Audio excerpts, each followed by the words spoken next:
Bismillahirrahmanirrahim. Assalamualaikum warahmatullahi wabarakatuh. Alhamdulillahi rabbil alamin.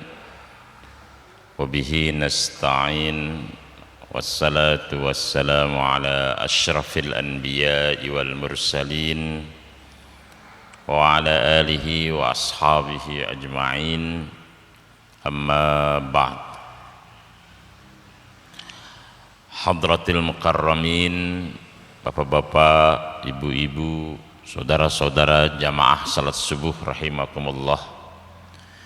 Puji syukur pada Allah Subhanahu wa taala atas segala nikmat yang dikaruniakan kepada kita semua.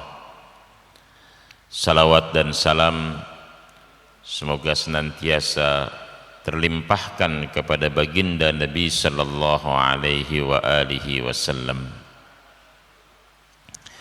Alhamdulillah, di tengah udara yang luar biasa nikmatnya, hujan turun sejak tadi malam sampai dengan pagi ini. Alhamdulillah, dengan izin Allah kita dapat melaksanakan salat subuh berjamaah. Barangkali ada saudara-saudara kita yang subuh ini kebanjiran. Barangkali ada saudara-saudara kita yang pada subuh dini hari ini merasakan sulitnya keadaan karena banyak tempat banjir. Alhamdulillah kita di kota Bogor ini terutama dalam keadaan tenang. Bapak-bapak, saudara-saudara rahimakumullah, bila kita membaca sejarah Nabi sallallahu alaihi wasallam, maka pada bulan ini, bulan Rajab sekarang sudah, dan setelah itu kita tahu Sya'ban, dan kemudian apa? Kemudian Ramadan.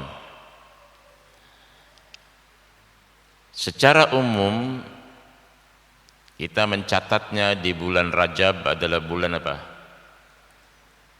Bulan Isra wal Mi'raj. Nabi sallallahu alaihi wasallam dalam banyak buku diceritakan berisra wal mi'raj pada bulan Rajab. Walaupun di dalam Al-Qur'an tidak disebutkan bulannya. Al-Qur'an hanya menyebutkan a'udzubillahi minasyaitonir rajim, subhanalladzi asra bi abdihi lailan minal masjidil harami ilal masjidil aqsa. Perjalanan Isra dan Mi'raj itu perjalanan yang wajib kita imani, kita yakini. Maka Umar bin Al-Khattab radhiyallahu an, begitu di pagi hari diceritakan bahwa Nabi sallallahu alaihi wasallam baru saja melakukan perjalanan Isra wal Mi'raj, maka Umar langsung mengatakan, saya percaya. Maka kemudian Umar digelari sebagai pertama Umar Al-Faruq, maaf itu tadi Abu Bakar As-Siddiq. Jadi langsung dia mengatakan saya percaya Siddiq. Kalau Umar Al-Faruq karena dia memisahkan antara yang hak dengan yang batil. Abu Bakar langsung mengatakan saya percaya, sehingga dipanggillah dia As-Siddiq, digelari sejak itu. Sebelumnya Abu Bakar tidak digelari As-Siddiq, tapi karena dia langsung menyatakan saya percaya dengan perjalanan Nabi sallallahu alaihi wasallam itu, maka dia kemudian digelarilah sebagai Abu Bakar As-Siddiq, orang yang mempercayai keberangkatan Nabi sallallahu alaihi wasallam dalam perjalanan Al-Isra wal Mi'raj. Dan kalau kita baca lebih jauh lagi, di dalam Al-Qur'an disebutkan, a'udzubillahi minasyaitonir rajim, inna awwala baitin wudi'a lin-nasi lalladzi bi Bakkah. Sesungguhnya kata Allah Subhanahu wa taala, rumah ibadah yang pertama kali dibangun untuk manusia adalah yang ada di lembah. Nah sekarang Bakkah itu kita bilang Makkah, di dalam Al-Qur'annya Bakkah, karena dulunya itu lembah. Kenapa lembah? Karena di sekelilingnya gunung. Maka Nabi Shallallahu Alaihi Wasallam dulu itu sering beliau naik ke Gua Hira, dan dari Gua Hira itu di Jabal Nur beliau bisa melihat apa? Kehidupan di Mekah, kota Mekah, karena posisinya lembah. Maka sampai hari ini pun Mekah itu gampang banjir. Nah, cuma bedanya mungkin dengan di kita, mereka kalau banjir karena drainasenya bagus, sebentar kemudian kering. Mungkin bapak-bapak yang pernah pergi umroh atau haji melihat ada foto, biasanya di hotel-hotel itu ada foto ketika Ka'bah terbenam air, sampai ada yang tawafnya pakai berenang gitu. Mungkin tahun 60-an itu, sampai benar-benar tenggelam, tahun 50-an atau 60-an. Itu menunjukkan bahwa memang Bakkah itu atau lembah itu memang dia posisinya sangat rendah. Tapi Al-Quran menyebutkan itu rumah ibadah paling tua. Artinya sejak zaman Nabi Adam alaihissalam. Maka di zaman Nabi Adam alaihissalam dibangunnya itu sederhana, karena memang tidak ada teknologi apa-apa, hanya tanda batu saja. Kemudian di zaman Nabi Allah Ibrahim alaihissalam ditinggikan oleh Nabi Ibrahim. Maka disebutkan dalam Al-Quran, wa idh yarfa'u Ibrahimul qawaida wa Ismail. Dan ingatlah ketika Nabi Allah Ibrahim alaihissalam meninggikan apa? Meninggikan Ka'bah. Sewaktu beliau meninggikan Ka'bah, karena tinggi perlu tempat untuk berdiri. Nah, kalau mungkin orang sekarang gondola, kalau kerja pakai gondola. Nabi Ibrahim alaihissalam berdiri di atas batu, dan batu itu memberikan bekas telapak kakinya, sehingga dinamakanlah apa? Maqam Ibrahim. Maqam artinya tempat berdirinya Nabi Allah Ibrahim alaihi salam. Nah, kalau kita lihat di Masjidil Haram itu ada yang apa? Ada yang dikurung. Nah, itulah makam Ibrahim. Sewaktu Rasulullah sallallahu alaihi wasallam tawaf, kemudian Umar bin Khattab mengatakan, "Ya Rasulullah, mengapa kita tidak jadikan makam Ibrahim ini juga sebagai arah sujud?" Karena banyak sahabat yang kalau sholat itu tidak mau di belakang makam Ibrahim karena merasa terhalangi ke Ka'bah. Maka kemudian turunlah ayat Al-Quran yang memerintahkan agar makam Ibrahim juga dijadikan arah sujud, boleh. Sehingga makam Ibrahim sampai kapanpun tidak akan pernah dipindahkan. Dia akan terus berada di situ. Berbeda dengan misalnya dulu pintu sumur Zam-Zam. Dulu pintu sumur Zam-Zam kalau bapak-bapak tawaf, dulu itu pintunya bisa masuk dari pelataran Masjidil Haram kita ke bawah. Nah, sekarang ditutup sudah. Karena sumur Zam-Zamnya tidak bisa lagi kita ke bawah Ka'bah, langsung disedot dari mana? Dari tempat situ, kemudian nanti keluarnya di satu daerah namanya Kudai. Jadi dari Kudai situ sudah jadi di packing semua, sudah beres. Jadi kala itu kalau kita ke Masjidil Haram sudah tidak bisa lagi turun ke bawah. Sekarang tentu saja ya, untuk meminum air Zam-Zam dari sumurnya. Bapak-bapak, saudara-saudara rahimakumullah, saya ingin memulai kisah ini bagaimana akidah itu dibangun. Pertama dari Nabi Adam alaihissalam, kemudian dengan Nabi Ibrahim alaihissalam, kemudian dilanjutkan oleh Rasulullah sallallahu alaihi wa alihi wasallam. Keimanan itu pada diri Abu Bakar As-Siddiq ketika diceritakan Rasulullah hijrah ke Rasulullah berisra wal Mi'raj dari Masjidil Haram Mekkah ke Masjidil Aqsa di Palestina, dia langsung mengatakan, saya beriman, saya percaya itu, saya yakin, seyakin-yakinnya. Dan dalam hadis Nabi sallallahu alaihi wasallam disebutkan Masjidil Aqsa dibangun dalam satu riwayat sekian ribu tahun setelah Masjidil Haram. Maka Nabi mengatakan, salatun fi masjidi hada, salat di masjidku ini setara dengan sekian kali.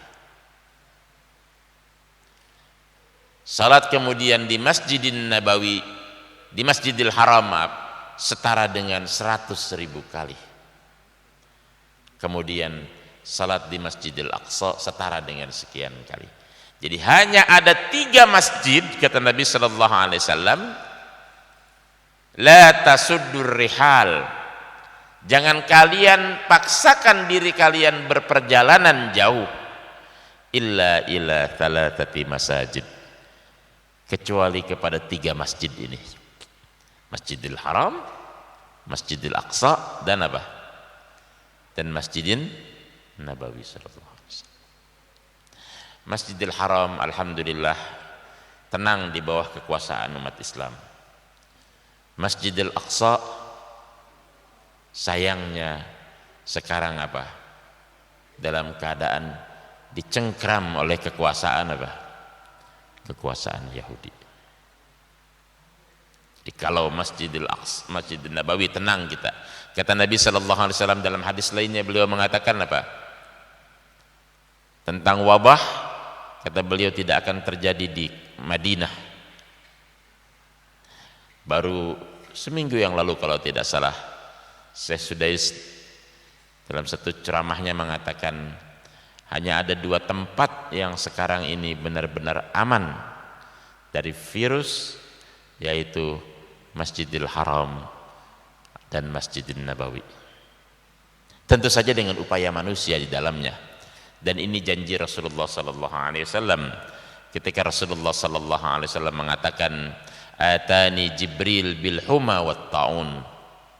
Jibril datang kepadaku dengan mengabarkan 2 hal, al huma, demam, wat taun, dan wabah. Fa amsakatil huma bil Madinah, kemudian Jibril meninggalkan penyakit demam di Madinah. Wa arsalatit taun ila Syam, kemudian dikirimnya penyakit wabah itu ke negeri Syam.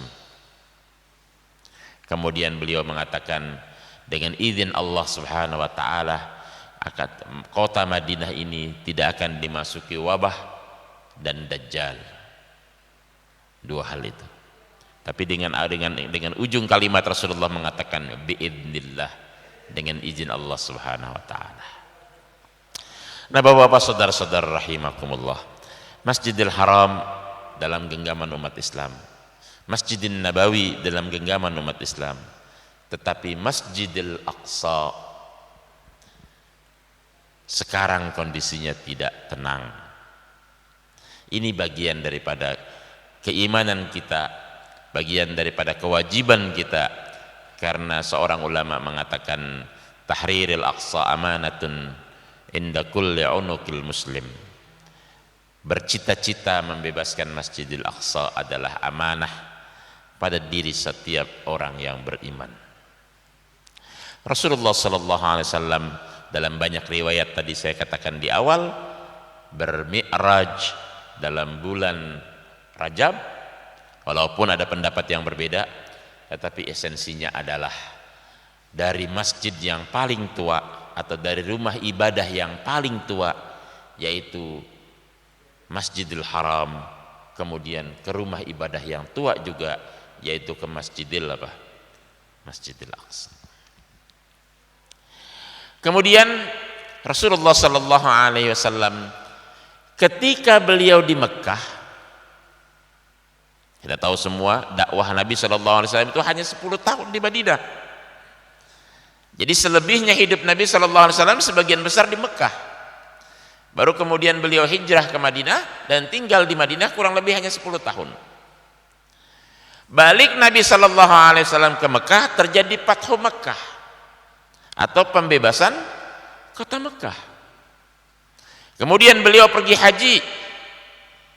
Sewaktu beliau pergi haji, dalam ibadah hajinya itu, kemudian beliau menyampaikan khutbahnya, dan dalam khutbahnya beliau mengatakan, kemungkinan besar, isma'u qauli, kata beliau sallallahu alaihi wasallam, ayuhan nas, wahai umat manusia, isma'u qauli, dengarkan ini ucapanku, la'alli la alqakum ba'da amin hadza fi hadzal maqami abada. Kemungkinan besar, kata beliau sallallahu alaihi wasallam, aku tidak akan berjumpa kalian lagi setelah tahun ini di tempat ini untuk selama-lamanya. Masya Allah. Ini bulan haji nih. Jadi berarti bulan Dzulhijjah. Pada bulan Dzulhijjah Nabi sallallahu alaihi wasallam sudah menyampaikan itu ketika beliau wukuf di Arafah. Kemudian beliau menyampaikan pesan-pesan terakhirnya. Di antara pesan terakhirnya itu yang pertama, takutlah kalian dalam hal urusan wanita, sebab kalian mengambilnya dari orang tua mereka dengan nama Allah. Menjadi halal hubungan kalian dengan nama Allah. Sekarang mungkin persoalan rumah tangga begitu banyak. Ini kita sedih. Yang kedua, kata Nabi sallallahu alaihi wasallam, riba sudah berakhir. Dan riba yang pertama kali adalah aku perangi adalah ribanya Abbas. Sekarang kita hidup di negeri yang begitu banyak riba. Apa-apa kita riba sekarang. Kemudian Nabi sallallahu alaihi wasallam mengatakan, bukankah sudah aku sampaikan semuanya? Saksikanlah. Ini esensinya, inti-intinya. Sehingga para sahabat mengatakan, iya ya Rasulullah, semua sudah engkau sampaikan. Begitu Nabi sallallahu alaihi wasallam selesai khutbah, turun ayat Al-Qur'an. A'udzubillahi minasyaitonirrajim. Al-yawma akmaltu lakum dinakum wa atmamtu alaikum nikmati wa raditu lakumul Islam madina. Hari ini sudah sempurna agama, wahai Muhammad. Maka begitu ayat ini turun, Umar bin Al-Khattab bertanya kepada Abu Bakar, karena Abu Bakar menangis. Umar bertanya, "Fima yabkikum ya Abu Bakrin?" Apa yang membuat engkau menangis, wahai Abu Bakar? Abu Bakar menjawab, "Wallahi ma ba'dal kamali illa nuqsan." Demi Allah, kata Abu Bakar, tidak ada lagi nih kalau sudah sempurna, karena ajaran ini sudah sempurna, illa nuqsan, kecuali akan berguguran satu persatu. Ini isyarat bahwa Nabi sallallahu alaihi wasallam akan meninggal. Dan qadar Allah, kemudian kita tahu semua apa yang disampaikan Rasulullah itu, kemudian Rasulullah merupakan hajinya yang terakhir, haji yang pertama dan terakhir, karena Nabi sallallahu alaihi wasallam hanya sekali menunaikan ibadah haji. Balik lagi ke Madinah. Begitu balik ke Madinah, tidak lama kemudian jatuh sakit, sampai kemudian beliau sallallahu alaihi wasallam meninggal. Apa yang menjadi pesan penting dari Isra Mi'raj kemudian Hujjatul Wada Nabi sallallahu alaihi wasallam? Isra Mi'raj adalah bukti keimanan kita kepada Allah Subhanahu wa taala, bagaimana Rasulullah sallallahu alaihi wasallam diperjalankan hanya dalam bilangan waktu yang sangat pendek. Semalam saja. Dari Masjidil Haram ke Masjidil Aqsa, kemudian dimi'rajkan oleh Allah Subhanahu wa taala ila Sidratil Muntaha. Balik lagi. Nah, ini karena itu kemudian kesempatan yang diberikan kepada Rasulullah sallallahu alaihi wasallam, mulai dari masjid yang paling tua atau rumah ibadah yang paling tua Makkah, kemudian ke rumah ibadah yang kedua yang tertua yaitu Masjidil Aqsa. Dalam satu hadis diriwayatkan oleh Ummu Maimunah, beliau mengatakan Nabi SAW pernah menyampaikan, jika kalian berkesempatan salatlah di Masjidil Aqsa, dan jika kalian dalam kondisi keadaannya tidak tenang, tidak aman, maka kirimkanlah minyak untuk menerangi lampu-lampunya. Kira-kira kalau sekarang kirimkanlah bantuan untuk saudara-saudara kita di Masjidil Aqsa. Nah, di tengah gempuran sekarang begitu banyak masalah di tengah masyarakat, masalah keimanan kita, masalah akidah kita, masalah moralitas masyarakat di sekitar kita, masalah yang mengepung di sekitar kita ini, kita harus tetap ingat bahwa Rasulullah sallallahu alaihi wasallam, salah satu pesan penting beliau sallallahu alaihi wasallam, kalau berkesempatan tunaikanlah salat di Masjidil Aqsa, atau setidaknya kirimkanlah minyak, kirimkanlah doa, kirimkanlah bantuan kepada saudara-saudara kita tadi yang tengah berada di Masjidil Aqsa, karena mereka, terutama hari-hari sekarang ini, kita tahu semua dalam keadaan tekanan daripada bangsa yang menguasai mereka, yaitu bangsa Israel. Saya kira itu pengantarnya. Silahkan jika ada yang menambahkan, silahkan jika ada yang bertanya, silahkan jika ada yang berkomentar. Saya kira akan lebih baik demikian. Falyatafaddal mashkuran. Silahkan.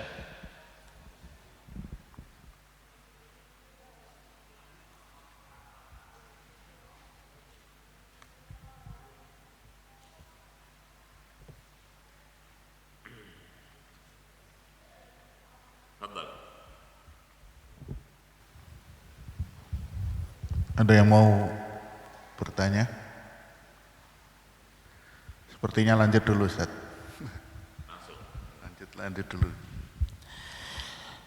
Labisan Nabi sallallahu, saya baca bukunya. Labisan Nabi sallallahu alaihi wasallam ma yuqrab min 13 sanah fi Makkah. Wa hiya al-mudda min bi'satihi ila hijratihi. Ini tadi. Nabi sallallahu alaihi wasallam berada di Mekah dalam kurun waktu kurang lebih 13 tahun sejak bi'sah, sejak diangkat sebagai nabi dan rasul pada umur 40 tahun. Jadi kurang lebih 13 sanah fi Makkatil Mukarramah wa hiyal mudda min bi'satihi ila hijratihi, yaitu usia atau masa di mana Nabi sallallahu alaihi wasallam dibi'sah pada umur 40 tahun sampai kemudian beliau hijrah ke Madinah. Jadi hijrahnya di umur kurang lebih umur 53 tahun. Wa qad ittahajal wahyu fi hadhil fatrah ila nahiyatil aqidah. Dan pada masa kurang lebih 13 tahun ini, seluruh wahyu yang diturunkan Allah Subhanahu wa taala pendekatannya adalah pendekatan akidah. Al-aqidah. Walam yata'arrad ilal ahkam, dan pada periode ini tidak ditampilkan atau tidak diwahyukan hal-hal yang terkait hukum-hukum al-amaliyah, terutama hukum yang terkait dengan praktek, illa qalila, kecuali hanya sedikit saja. Jadi selebihnya semua tentang misalnya puasa Ramadan. Puasa Ramadan kewajibannya ada di turunnya ketika sudah ada di Madinah. Kemudian salat ketika sudah ada di Madinah. Kemudian ibadah-ibadah lain yang terkait semuanya itu dengan kewajiban itu diturunkan di Madinah. Wassababu fi hadzal nahji huwa annal aqidah hiyal asasul awal likulli ma ta'ti bihi asy-syari'ah min ahkami wa tafsilat. Dan menjadi sebabnya adalah karena bangunan akidah itu merupakan asas atau pondasi yang paling penting dalam setiap kewajiban-kewajiban yang akan dibebankan kepada anggota masyarakat. Fala budda idzan min islahiha wa tanqiyatiha minasyawaib wal abatil. Maka karena itulah kemudian wajib diperbaharui selalu akidah itu dan disucikan atau dibersihkan akidah itu dari kemungkinan-kemungkinan kebatilan. Karena itu dulu Nabi sallallahu alaihi wasallam misalnya dulu mengatakan kuntu nahaitukum an ziyaratil kubur. Aku dulu pernah melarang kalian ziarah kubur, kata Nabi sallallahu alaihi wasallam. Karena dulu orang ziarah kubur salah paham. Orang memohon pada kuburan.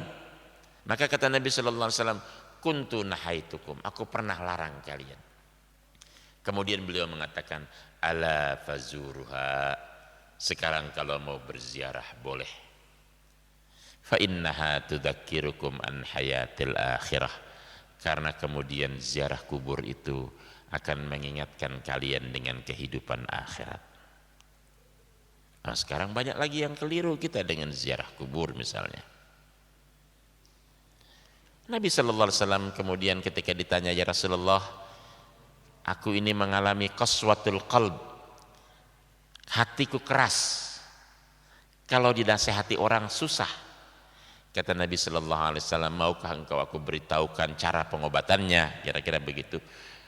Iya ya Rasulullah. Yang pertama adalah cari anak yatim, usap kepalanya. Ini usap ini kalau di bangsa Arab tentu saja bagian dari bentuk cinta, mengusap kepala. Usaplah kepalanya. Maka kita diajarkan kalau ketemu yatim, terutama di hari-hari pensantunan yatim, kita usap kepala. Bentuk sayang kita. Nah, kadang-kadang masyarakat kalau ada orang diusap kepalanya langsung ribut ya. Emang saya anak yatim apa? Ya. Padahal itu maksudnya, tujuannya bentuk sayang dulu itu, usap kepalanya. Yang kedua kata Nabi sallallahu alaihi wasallam, salah satu yang melembutkan hati itu ziarah kubur. Sebab kata Nabi sallallahu alaihi wasallam membuat hati lembut dan membuat air mata mudah jatuh. Nah, karena kita misalnya berziarah kubur kepada kedua orang tua kita, kepada kerabat-kerabat kita. Tetapi ingat kata Nabi sallallahu alaihi wasallam, ketika akidah belum kuat, beliau mengatakan kuntu nahaitukum, aku pernah melarang kalian berziarah kubur. Ala fazuruha, kalau mau ziarah sekarang boleh. Ini karena yang dibangun sebelum syariat adalah pembangunan iman atau akidah. Wa ja'alaha qa'imatun 'alal imani billahi wa rasulihi wal yaumil akhir. Kemudian menjadikan itu pembersihan iman itu sebagai asas agar orang itu beriman kepada Rasulullah, beriman kepada Allah dan Rasulnya, dan beriman kepada yaumil akhir. Wa hakadha kanatil ayatil qur'aniyah. Dan begitulah kemudian ayat-ayat Al-Quran yang turun tatanazzal muwaddihatan hadal makna bid-dalili wal burhan, yang menjelaskan makna tentang pentingnya pembangunan akidah selama berada di Makkah, ad-dalili wal burhan, talibatan minal mukhatibina isti'malu uqulihim wan nadri fi malakutis samawati wal ard. Diminta kepada kita semua yang membaca Al-Quran, yang membaca wahyu, yang membaca kalamullah subhanahu wa ta'ala, untuk banyak menggunakan akal dan hati kita untuk melihat bagaimana kekuasaan Allah subhanahu wa ta'ala fi malakutus samawati wal ard, munkiratan alaihim jahlihim bi usulil aqidatil haqqah wa taqlidihim al-a'ma liddalalil aba wal ajdad. Kemudian untuk menafikan segala hal-hal yang keliru dalam hal berakidah, terutama banyak orang taklid dengan secara taklid buta dengan mengatakan ini warisan nenek moyang kita. Jadi kalau dibilang warisan nenek moyang itu sudah sejak zaman dulu orang Arab mengatakan warisan nenek moyang. Maka dikatakan di sini liddalalil aba'i wal ajdad, karena kesesatan orang-orang tua kami, nenek moyang kami dulu, wal azdad, dan kakek buyut kami semua. Jadi jangan kita pertahankan kalau memang keliru. Nah, sekarang banyak diusung lagi nih budaya-budaya nenek moyang dan seterusnya. Nah, wa kadzalika kana al-Qur'an yunazzil bil ayatil katsira fil akhlaqi wal luzumil i'tisami bit tayyib minha dunal khabith. Kemudian ayat-ayat Al-Quran pada periode Makkah itu kata beliau ini banyak turun membahas juga tentang akhlak, waluzumul i'tisam bit-tayyib, untuk kemudian kita senantiasa berpegang teguh kepada hal-hal yang baik, minha dunal khabis, agar kita menghindari hal-hal yang buruk, yang keji. Li'annal akhlaqul fadilah min lawazimil aqidah.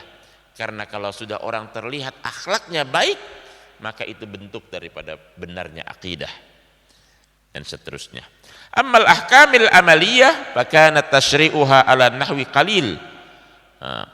Tetapi kemudian perkara-perkara yang berkaitan dengan hukum-hukum, periode di Mekah itu hanya sedikit saja.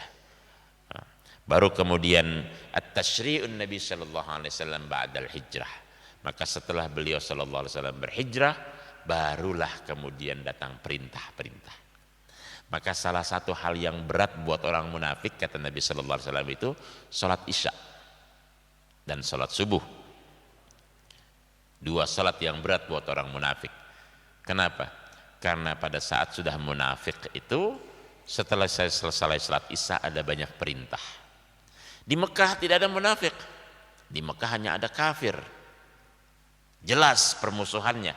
Tetapi begitu berada di Madinah, ada orang yang mengaku beriman tapi sesungguhnya munafik. Jadi kemunafikan itu mulailah di Madinah, termasuk di dalamnya membangun masjid Dirar, masjid yang membuat celaka di Madinah. Nah, kalau kita datang ke Masjid Al-Quba misalnya, Masjid Quba di Madinah, Masjid Quba di Madinah itu sebagian ulama mengatakan di sebelahnya masih dibiarkan kosong itu karena dulu dibangun Masjid Dirar, masjid yang dibangun untuk membuat oleh orang-orang munafik untuk memecah belah umat. Masjid Dirar. Saya kira demikian. Silahkan jika ada lagi yang mau menambahkan, yang bertanya, ada yang berkomentar, falyatafaddal mashkuran. Fadhal Pak Haji. Mikrofonnya mungkin.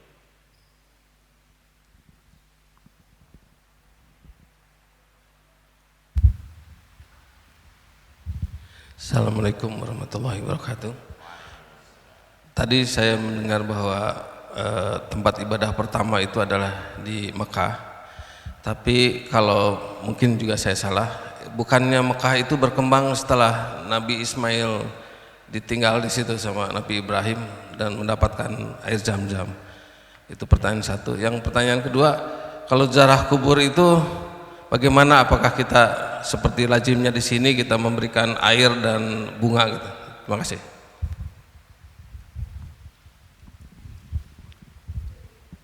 Baik. Yang pertama, berkembangnya iya. Ketika ditemukan misalnya air Zam-Zam. Jadi kita tahu semua kisah air Zam-Zam itu, bagaimana Hajar berlari dari Bukit Safa ke Marwa. Setiap kali berada di Bukit Safa, dia melihat fata morgana air ada di Marwa, kemudian lari ke Marwa, dari Marwa ke Safa dan seterusnya, sampai kemudian ternyata keluar airnya di kaki Ismail. Waktu keluar air di kaki Ismail, dalam riwayat disebutkan Hajar mengatakan zum-zum. Apa itu zum-zum? Zum-zum itu cukup. Nah, jadi ketika mengalir itu jangan sampai banjir, zum-zum. Kaget, bayangkan di tengah padang pasir tiba-tiba keluar apa? Keluar air, zum-zum. Nah, ini iktibar juga buat kita nih. Kita ini kadang-kadang kalau pengen dapat rezeki, begitu dapat rezeki maunya banyak terus. Padahal ketika Hajar berkata zum-zum, Masya Allah, ibrahnya sampai hari ini ternyata airnya tidak kering. Ini sebenarnya kalau orang mau berkacamata secara lurus, gitu ya, dengan air Zam-Zam saja mereka sebetulnya sudah bisa masuk Islam. Bagaimana bayangkan dari sejak zaman Nabi Allah Ibrahim alaihissalam sampai hari ini tidak pernah terjadi kering, kemudian tidak pernah berubah rasanya, sehingga Hajar mengatakan zum-zum, nah, sudah cukup. Jadi Zam-Zam itu tidak menjadi banjir, juga tidak pernah menjadi apa? Tidak pernah menjadi kering. Tetapi dia sejak zaman Adam alaihissalam sudah diletakkan pondasinya. Maka Ibrahim itu tidak dikatakan oleh Allah tidak membangun. Ibrahim itu hanya meninggikan. Dalam ayat Al-Quran disebutkan, wa idh yarfa'u Ibrahimul qawaida wa Ismail, dan ingatlah ketika Ibrahim meninggikan. Artinya sudah ada apa? Sudah ada pondasi dasarnya. Maka disebutkan situ yarfa'ul qawaida, meninggikan tiang-tiang ini. Dasar-dasarnya sudah ada. Dibangun di zaman Adam alaihissalam bukan berarti dibangun dengan semen, pasir dan seterusnya. Dibangun itu cuma tanda saja. Ini rumah ibadah. Tanda di zaman itu tentu saja negerinya tandus, padang pasir. Kalau terhantam angin, ya sudah lewat. Terhantam badai gurun mungkin tidak lagi terlihat. Maka ditinggikanlah oleh Nabi Ibrahim alaihissalam. Maka itulah kemudian awwala baitin wudi'a lin-nasi lalladzi bi Bakkah. Rumah ibadah yang pertama kali dibangun, diletakkan untuk umat manusia yang ada di Bakkah atau yang ada di Mekah yang kita sebut sekarang. Itu rumah ibadahnya. Nah, kemudian kaitannya dengan ziarah kubur. Ustaz, bagaimana kalau ziarah kubur tadi membawa air, kemudian apa? Menabur bunga dan seterusnya. Ini soal ijtihad kaitannya ketika Rasulullah sallallahu alaihi wasallam, mungkin itibarnya dari sini ya. Ketika Rasulullah sallallahu alaihi wasallam sekali waktu sedang lewat, kemudian beliau mengambil pelepah kurma, kemudian dari pelepah kurma itu beliau letakkan di atas apa? Di atas kubur. Dalam satu hadis dikatakan, walaupun ini ikhtilaf tingkat kehadisannya, tingkat kesahihannya, tapi esensinya bisa kita ambil. Beliau kemudian mendoakan dengan mengatakan, tahukah engkau bahwa ahli kubur ini dalam keadaan kesulitan? Maka beliau kemudian mengambil pelepah kurma, meletakkan di atas kubur itu. Jadi itu iktibar yang kemudian banyaklah para kiai atau kita di Indonesia ini menanam bunga di atas, menanam pohon di atas kubur. Iktibarnya diambil dari situ. Dari ketika Rasulullah SAW melewati sebuah pemakaman, kemudian meletakkan apa? Meletakkan pelepah kurma. Sekarang masalahnya bukan cuma soalnya di situ. Kadang-kadang kubur itu dibangunnya terlalu mewah. Terlalu apa? Terlalu mewah. Pakai keramik setinggi ini dan seterusnya. Cukuplah ada tanda saja. Cukuplah diberikan tanda di sana bahwa itu ada apa? Ada pemakaman, ada kuburan. Karena Nabi SAW sekali lagi menegaskan, aku pernah melarang kalian ziarah kubur. Artinya dulu itu orang bermasalah dengan ziarah kubur dalam sisi akidah. Tapi kemudian beliau katakan, ala fazuruha fa innaha tudzakirukum an hayatil akhirah. Karena kemudian ziarah kubur itu akan mengingatkan kalian kehidupan akhirat. Maka doa kita kalau ziarah kubur itu salamnya berbeda. Dengan kita masuk rumah misalnya, kita bilang apa? Assalamualaikum ya ahlad diyar. Salam buat kalian wahai penghuni kubur. Engkau telah mendahului kami, wa nahnu bikum lahikun, dan nanti kami akan menyusul kalian. Itu doanya. Kita mengatakan kami nanti akan apa? Akan menyusul. Nah, itu kalau kita tahu artinya malas juga baca doanya, jangan-jangan tuh. Nah, karena menyusulnya itu pasti, wa nahnu bikum lahikun, pasti kami nanti akan menyusul kalian. Maka ada satu kisah, wallahu alam sahih atau tidaknya, Ali bin Abi Thalib katanya pernah ziarah kubur. Waktu Ali ziarah kubur, begitu sampai di pemakaman kata Ali, wahai ahli kubur, aku kabarkan padamu, fa inna amwalukum qad kusimat. Wahai ahli kubur, aku kabarkan kepadamu bahwasanya harta kamu semua yang kamu tinggalkan itu qad kusimat, sudah dibagi-bagi. Sudah dibagikan, warisan kalian sudah dibagi-bagi. Wa inna auladukum, dan bahwasanya anak-anakmu sudah besar. Wa inna azwajukum qad juwizat, dan janda-jandamu, istri-istrimu, mantan-mantanmu itu sudah dinikahin orang lain lagi. Hadza khabar min indina, ini kabar dari kami yang bisa kami sampaikan. Apa kabar darimu yang bisa engkau sampaikan? Apa maksudnya? Karena kalau sudah dikubur, sudah tidak ada lagi yang bisa berbicara apa-apa. Itu cerita dari cerita Ali bin Abi Thalib rahimahullah, karramallahu wajhah, ketika beliau ziarah kubur. Karena itulah kemudian ziarah kubur tetap sebuah sunnah apabila kita menjaganya dengan benar, dengan dengan cara yang benar. Kita berdoa, mendoakan ahlil kubur, mendoakan ahlil kubur. Jangan kemudian datang meminta kepada meminta kepada kubur. Sebab kita meminta hanya kepada Allah Subhanahu wa ta'ala. Ketika kita ke Masjidin Nabawi pun kita berziarah ke makam Rasulullah sallallahu alaihi wasallam, kita tidak meminta kepada Rasulullah sallallahu alaihi wasallam, tetapi kita bersalawat kepada Rasulullah sallallahu alaihi wasallam. Boleh kita bersalawat kepada Rasulullah sallallahu alaihi wasallam, karena kata Nabi sallallahu alaihi wasallam, uridu alayya fi kulli lailatil jum'ah, karena salawat kalian itu nanti akan dilaporkan kepadaku pada setiap malam Jumat. Artinya bahkan ketika Rasulullah sallallahu alaihi wasallam sudah meninggal pun, sudah wafat, maka salawat kita tetap dilaporkan kepada Rasulullah sallallahu alaihi wasallam. Jadi kalau ditanyakan bagaimana orang menabur bunga, mungkin iktibarnya diambil dari dari pelepah kurma.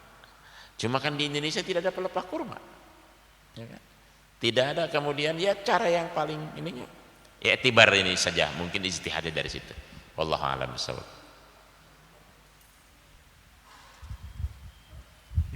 Silahkan jika ada lagi. Fadhal. Baik, terima kasih. Assalamualaikum warahmatullahi wabarakatuh. Waalaikumsalam. Tadi kita jelaskan mengenai bahwa Masjid Mekah itu tempat ibadah pertama, Masjidil Haram. Kemudian sementara Masjid Madinah itu adalah setelah Nabi hijrah kalau enggak salah. Nah, Masjid Aqsa ini kan jarang sekali kita mendapat penjelasan kapan dibangunnya itu dan oleh siapa, pada zaman siapa, Nabi siapa. Karena ketika kita hanya tahu bahwa ketika Isra Mi'raj, Nabi diperintahkan berjalan dari Masjidil Haram ke Masjidil Aqsa. Kalau bisa mohon penjelasan kira-kira siapa di zaman Nabi apa Masjid Aqsa, karena itu sudah merupakan tempat ibadah kedua barangkali kalau begitu. Terima kasih. Assalamualaikum warahmatullahi wabarakatuh.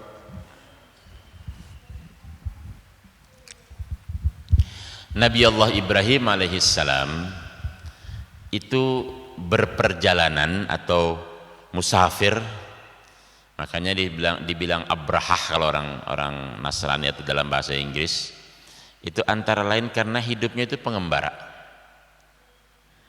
hidup dari tanah Arab atau di Jaziratul Arab yang sekarang kita bilang Saudi Arabia, kemudian hidup juga di mana? Hidup juga di Palestina. Dan kalau kita tarik ke belakang lagi, awwala rusulin, ya walaupun kita bilang Adam itu abul bashar, Adam itu manusia pertama, tapi Nabi sallallahu alaihi wasallam mengatakan awwala rusulin Nuh alaihi salam. Kan Adam, Idris, kemudian apa? Adam, Idris, Nuh. Ketika terjadi banjir besar di zaman Nabi Allah Nuh alaihi salam, di zaman Nabi Allah Nuh alaihi salam, sampai kemudian melewati gunung, ketika anaknya dipanggil, ya wahai anakku, ayo ikut ke dalam bahtera ini, ikut ke dalam kapal ini.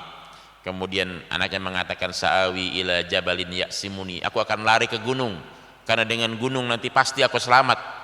Tapi kata dalam Al-Quran disebutkan tidak ada lagi penyelamat illa man rahim, la asima illa man rahim. Tidak ada lagi penyelamat. Artinya banjirnya itu luar biasa, sangat tinggi, sampai melewati sampai melewati gunung. Nah, dari keturunan Nuh inilah yang melanjutkan kehidupan. Di antara keturunan-keturunan itulah kemudian dikenal dengan Bani Kan'an, kemudian berbagai bani dan seterusnya. Turun itu. Kalau kemudian dinamakan masjid, ya dinamakan masjid, karena maksudnya tentu saja secara bahasa tempat apa? Tempat sujud. Bukan berarti masjid dalam pengertian apa? Tempat sejak di zaman Nabi, bukan. Asalnya zaman Rasulullah SAW seperti kita ingin masjid umat Islam ini, bukan. Tetapi maksudnya adalah tempat beribadah kepada Allah Subhanahu wa Ta'ala. Maksudnya itu tempat sujud. Maka itu Al-Aqsa itu Nabi sallallahu alaihi wasallam mengatakan dibangun sekian ribu tahun setelah apa? Setelah Masjidil Haram, setelah Ka'bah. Sekian ribu tahun.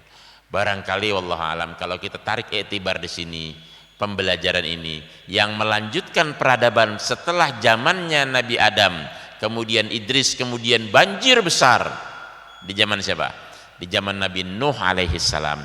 Dan dalam satu riwayat Nuh itu umurnya 390 tahun, 950 tahun, 300 tahun beliau dari kecil sampai dewasa, kemudian 300 tahun mengajak orang dalam beriman, kata Ibnu Abbas.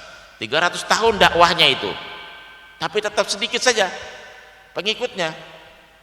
Qala rabbi inni da'autu qaumi lailan wa nahara, wahai Tuhanku, aku ajak kaumku itu siang malam, falam yazidhum du'ai illa firara, tidak pernah bertambah yang mau ikut, illa firara, mereka hanya lari saja, tidak mau. Falam yazidhum du'ai illa firara wa inni kullama da'autuhum, dan setiap kali aku ajak mereka litaghfira lahum ja'alu asabi'ahum fi adanihim wastaghshaw thiyabahum wa asarru wastakbaru istikbar. Mereka letakkan telinganya di tangannya di telinga, kemudian mereka tutup rapat-rapat dan mereka menghindar. 300 tahun. Kemudian terjadi banjir. Setelah itu selamat 350 tahun lagi hidup. Jadi 3 periode kata Ibnu Abbas hidupnya Nabi Nuh itu.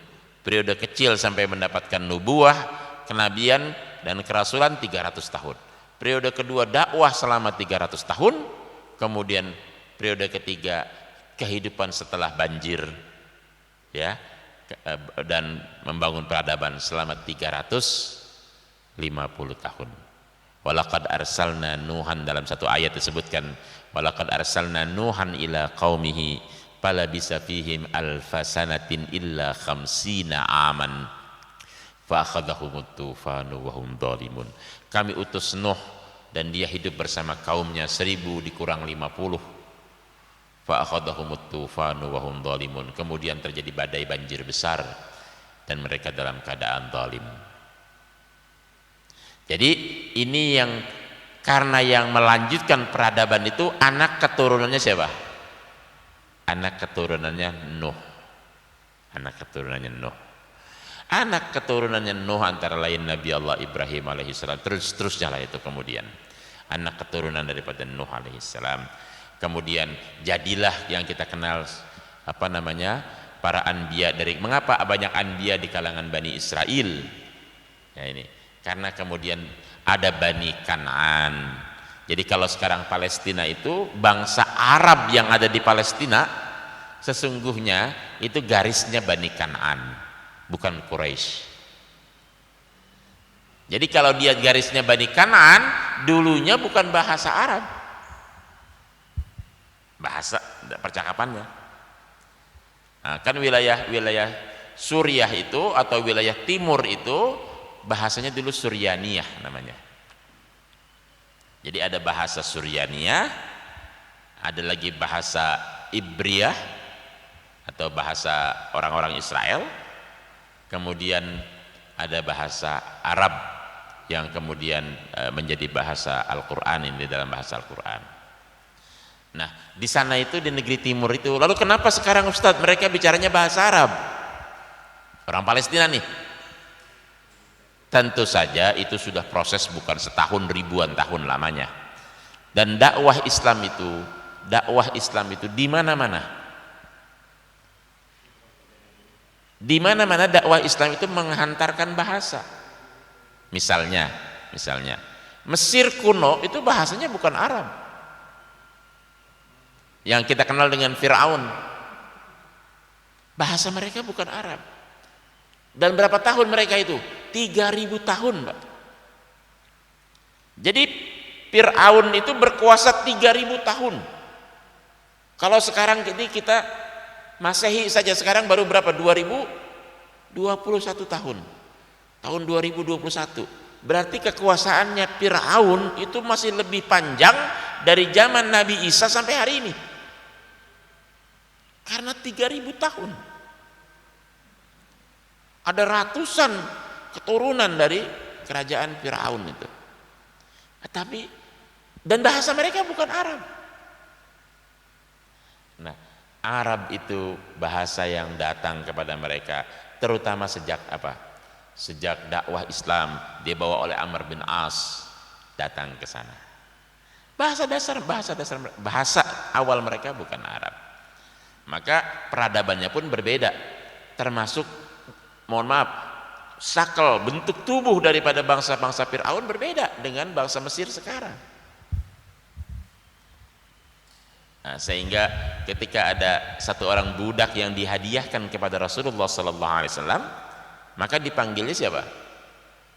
Maria al-Qibtiyah, yang kita kenal kemudian dengan nama Al-Qibti. Nah, Al-Qibtiyah itu maksudnya dia dari kalangan Qibti, dari bangsa yang bukan bangsa apa? Bukan bangsa Arab. Bukan bangsa Arab. Nah, dari sinilah kemudian kita paham bahwa peradabannya itu lama di sana, di negeri yang sebelahnya Mekah atau negeri yang sebelahnya Arab, yaitu negeri Mesir. Kemudian ada bangsa lagi di sini, bangsa Bani Kan'an dan seterusnya. Nah, kalau ditanya persisnya siapa yang membangun, saya tidak pernah membaca, wallahu alam. Tapi kira-kira kalau kita tarik kepada garis zaman Nabi Nuh alaihissalam yang membangun peradaban setelah Nabi Adam, Idris, dari keturunan Nuh inilah yang kemudian Allah tegaskan mereka lah yang kemudian membangun apa? Membangun peradaban. Wallahu alam. Ada lagi yang mau bertanya? Mungkin nyambung sedikit Ustaz. Yang Masjidil Aqsa itu kan juga sekarang jadi tempat ibadah tiga agama ya. Gimana itu ceritanya? Dan ada tembok ratapan, ada yang Allah alam. Karena tadi orang-orang Yahudi itu terusir dari wilayah mereka. Jadi sebetulnya Yahudi ini sudah sejak zaman dulu kala, sebagian mengatakan itu kan dari anak keturunannya siapa? Nabi Allah Yakub alaihissalam. Ya kan, ketika Nabi Allah Yusuf alaihissalam mengatakan apa dalam satu mimpinya, ra'aitu ahada asyara kaukaban wa ra'aitumuhum li sajidin. Aku melihat 11 bintang dan aku melihat kemudian salah satunya bersujud kepadaku. Mereka bersujud kepadaku. Nabi Allah Yusuf alaihissalam ini bukan bangsa Mesir pada awalnya. Karena Mesir itu sudah maju. Yusuf alaihissalam. Maka dia dijual, waktu dia dijual kemudian dibeli oleh keluarga kerajaan Fir'aun. Fir'aun itu Mesir. Gitu. Di antara 11 keluarga anak-anaknya Yakub ini, sebagian mengatakan ada yang bernama Yudea. Dari garis Yudea inilah kemudian dikenal istilah apa? Yahudi. Bangsa Yahudi dari garis Yudea ini. Sedangkan di Mesir peradabannya sudah terbangun. Dan di Mesir itu salah satu model membayar orang, parawah, ya, sebetulnya dalam bahasa Inggris parawah yang kita kenal Fir'aun, salah satu cara membayar itu pakai bir.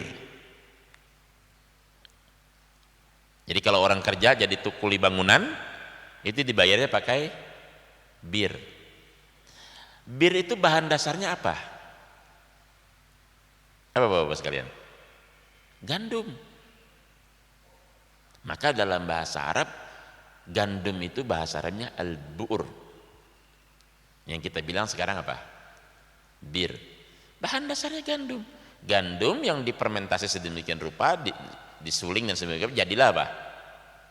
Jadilah bir, jadilah minuman. Karena produksi gandumnya melimpah.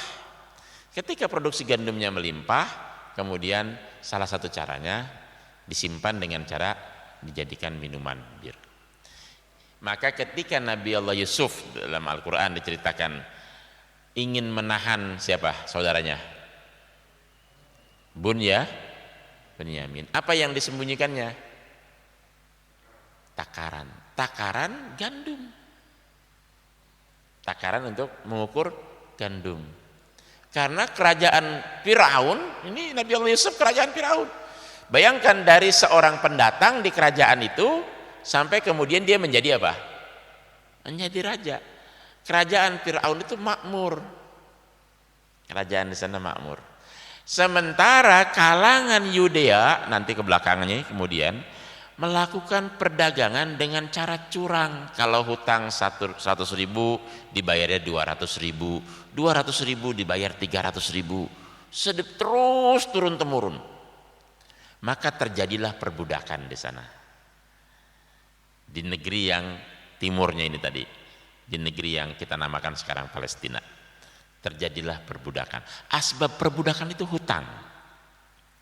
Hutang 100.000 harus dibayar 200.000, 200.000 dibayar 300.000, sampai orangnya itu meninggal tidak terbayar, hutangnya turun kepada anaknya, anaknya dalam kondisi berhutang. Hutang nanti lahir lagi, sampai jadi perbudakan. Nah, bangsa Yahudi ini meninggalkan tanah yang gersang itu. Tanah Palestina itu yang gersang. Waktu dia meninggalkan Palestina yang gersang, yang tidak punya harapan apa-apa di situ, mereka bangun tembok. Kalau kayak kita mah bangun tugu. Mereka bangun tugu dengan harapan nanti balik ke situ. Maka cita-cita Yahudi, cita-cita mereka semua pengen balik ke situ. Tapi dengan cara yang sudah mungkar. Karena negeri itu tidak menjanjikan apa-apa, mereka tinggalkan. Mereka ke Mesir dalam bentuk sudah sebagai perbudakan, orang-orang yang diperbudak. Lalu para nabi itu membenarkan mengoreksi yang salah ini. Kerajaan Sulaiman, Nabi Allah Sulaiman alaihissalam, di mana di situ? Sulaiman alaihissalam, kemudian dan para anbiya yang lain, Nabi Allah Daud dan seterusnya. Jadi Yahudi itu dia tinggalkan tempat itu karena tidak ada harapan apa-apa. Hidup gersang, kemudian mereka diperbudak, mereka sudah jadi bangsa bangsa perbudakan, kehidupan sulit, mereka tinggalkan negeri itu. Dibangunlah kemudian tadi saya bilang tugu. Nah, tugu itulah jadi tempat ratap mereka sekarang. Jadi meratap. Nah, meratapnya itu mungkin suatu saat balik lagi kemari, mungkin suatu saat balik lagi kemari, dan seterusnya. Sementara diajarkan dalam agama kita, jangan kalian meratap seperti itu, tapi bersujudlah kepada Allah Subhanahu wa taala. Maka ketika Umar bin Al-Khattab atau ketika Salahuddin Al-Ayyubi kemudian membebaskan Al-Aqsa, beliau tidak mau mengganggu keyakinan mereka karena sudah keyakinan, biarin, tapi kita tetap menjaga Al-Aqsa-nya. Maka itulah kemudian Al-Aqsa itu bukan seperti masjid yang kita bayangkan sekarang yang besar itu, bukan. Itu dibangun di zaman, kalau saya tidak keliru, dibangun di zaman Salahuddin ya. Tapi esensinya adalah dibangunlah rumah ibadah di situ, lebih diperbesarlah rumah ibadah di situ. Nabi Shallallahu Alaihi Wasallam dalam satu riwayat kita tahu salat di Al-Aqsa, kemudian melanjutkan perjalanan Al-Isra wal Mi'rajnya ke Sidratul Muntaha. Nah, jadi karena mereka sudah menghinakan tempat itu, termasuk di dalamnya hanya membangun tugu, mereka tidak mau lagi balik ke situ, dalam artian ini kok tempat tidak punya harapan apa-apa, tidak punya masa depan apa-apa, dan mereka sudah diperbudak turun-temurun. Jadilah kemudian ini kita kenal bangsa Yahudi, bangsa yang turun kepada kita. Dan Yahudi itu Bapak Ibu sekalian, agama yang tidak disebarkan. Kalau kita ini Islam, kita sebarkan, kita dakwahkan, ayo orang masuk Islam. Kristen juga menyebarkan dakwahnya. Nah Yahudi itu tidak mau mereka itu agama yang hanya berdasarkan apa? Garis keturunan. Jadi kalau tidak punya keturunan Yahudi, tidak bakal diterima jadi apa? Tidak akan diterima jadi Yahudi. Ustadz, kok bagaimana ada Yahudi kulit hitam di Ethiopia? Ustadz, bagaimana ada Yahudi kulit putih? Atau bagaimana ada Yahudi di Afghanistan? Ada juga Yahudi di Afghanistan. Bagaimana ada, mungkin dulu nenek moyangnya kawin silang. Jadi selama masih ada darah Yahudinya, dia diaku. Bahkan mungkin kalau ada yang kawin dengan orang Indonesia, kalau ada perkawinan silang mereka itu masih mereka aku. Sehingga adanya Yahudi di Ethiopia, ada Yahudi di Rusia, ada Yahudi di Arab, ada Yahudi di Afghanistan, minoritas sedikit, mungkin juga ada di Asia Tenggara, tapi saya tidak tahu persis, mungkin ada. Tapi itu hanya dengan garis keturunan. Kalau tidak ada garis keturunannya mereka tidak mau. Bangsa Yahudi ini. Silakan.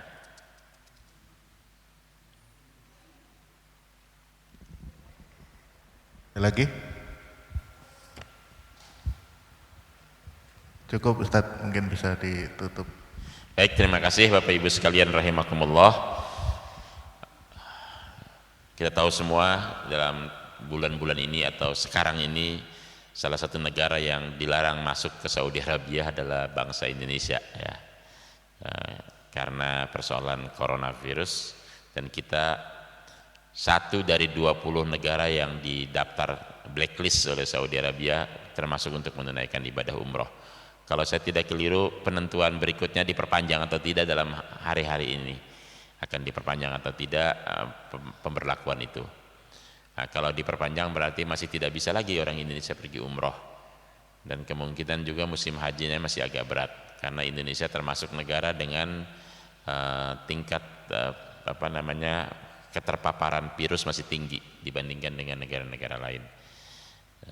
Dan kita bermohon pada Allah Subhanahu wa taala semoga dimudahkan langkah kita, dimudahkan rezeki kita untuk kembali berziarah ke makam Rasulullah sallallahu alaihi wasallam dan salat di Masjidil Haram atau salat di Masjidil Nabawi.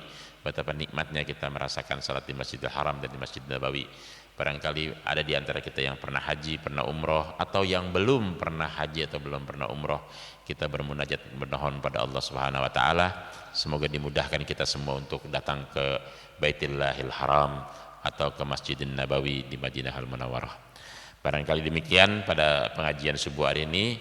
Mari sama-sama kita akhiri dengan membaca doa kifaratul majlis. Subhanakallahumma wa bihamdika asyhadu an la ilaha illa anta astaghfiruka wa atubu ilaik.